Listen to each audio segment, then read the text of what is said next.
ఇవన్నీ కాదండి. ప్రతి హీరో ఇవాళ తన రెమ్యునరేషన్ అంతా బయట తీసుకుంటున్నాడు. అంతే కదా లేదే, సార్.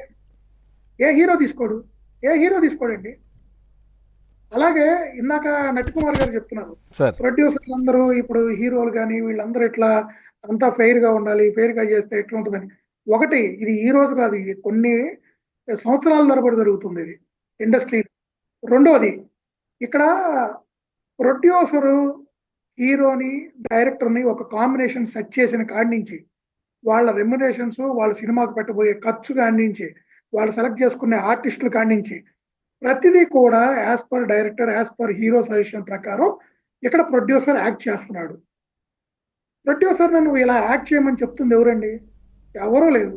ఆయనకి ఇష్టమయ్యి ఆయన ఇష్టపూర్వకంగా వెళ్ళి హీరో దగ్గరికైనా ఒక డైరెక్టర్ దగ్గరికి వెళ్ళి ఆ డేట్లు కానివ్వండి, ఆ కాల్ షీట్స్ కానివ్వండి అన్ని కన్ఫర్మ్ చేసుకొని ఆ కాంబినేషన్ సెట్ చేసి ఆ సినిమాని పట్టాలెక్కిస్తున్నారు. ఇది వాస్తవం కాదు. అవును.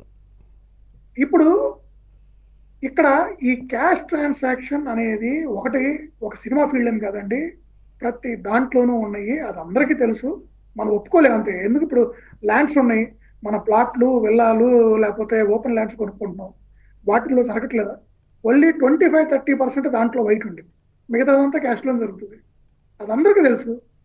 రియల్ ఎస్టేట్ కంపెనీల మీద కూడా 6 నెలలకో సంవత్సరానికి ఒకసారి ఇలాంటి రైట్స్ జరుగుతూనే ఉంటాయి.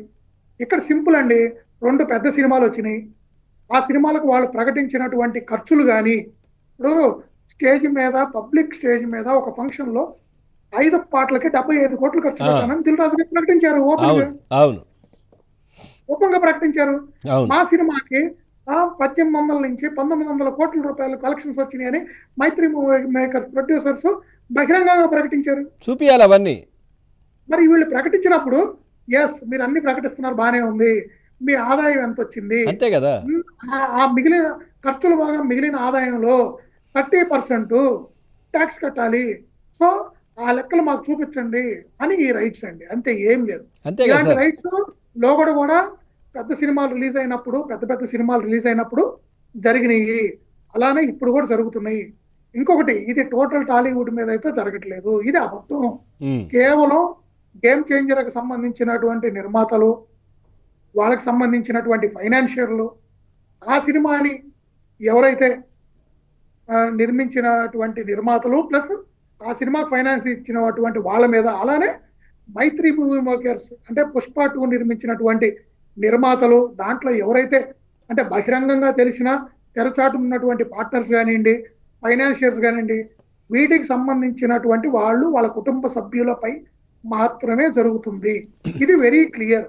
సార్, ఇందాక నటికుమార్ గారిని అడిగాను ఒక ప్రశ్న, మీరు కూడా వినున్నారు. దిల్ రాజు గారికి ఏదో టాలీవుడ్ నుంచి వెళ్ళింది, అక్కడి నుంచి అటు వెళ్ళింది అనే అంశం, రేవంత్ రెడ్డి గారి దగ్గరికి ఇట్లాంటి కామెంట్స్ కూడా బయట వెళ్తున్నాయి. ఇట్లా రూమర్స్ ఎందుకు సార్ ఇట్లాంటి స్ప్రెడ్ చేస్తారనేది తెలియదు. ఇక్కడ ఒకటి సార్, ఇప్పుడు ఆయన్ని టార్గెట్ చేస్తూ ఆల్ ఛానల్స్ కెమెరాస్ వెళ్ళిపోయి వాళ్ళ ఇంటి ముందు, వాళ్ళ ఆఫీసుల ముందు పెట్టి, వాళ్ళ లైవ్ పెట్టి, ఇప్పుడు ఏంటి మీ దీనిపై మీ స్పందన ఏదని అడుగుతున్నప్పుడు వాళ్ళు ఏం చేస్తారు, ఇది మా మీద కాదు మొత్తం మీద జరుగుతుంది అంటారు.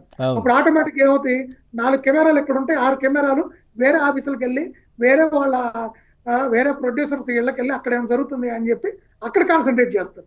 ఇది డైవర్షన్ అండి, నథింగ్ బట్. అదండి. మీకు ఒకటండి, ఈ బ్లాక్ మనీ చలామణి ఇండస్ట్రీలో అయితే ఎప్పటి నుంచో ఉంది, అది వాస్తవం. రెండోది, మైత్రి మూవీ మేకర్స్ లో కొన్ని విదేశీ పెట్టుబడులు పెట్టారు, ఇవన్నీ కూడా తెలిసిందే. లోగడ కూడా దాని మీద రైట్స్ జరిగినాయి. ఈ పెద్ద సినిమాలు వచ్చినప్పుడు ఏమవుతుందంటే, అవి రిలీజ్ అయిన తర్వాత ఈ కలెక్షన్స్ ఇవి వచ్చినప్పుడు వీళ్ళు ఏంటంటే, ఈ సినిమా దాని రిలీజు, ఆ ఎన్ని థియేటర్లో మన సినిమా పడుతుంది, ఎంత కలెక్షన్స్ వస్తుంది, ఈ ప్రమోషన్స్ ఈ బిజీలో ఉంటారు.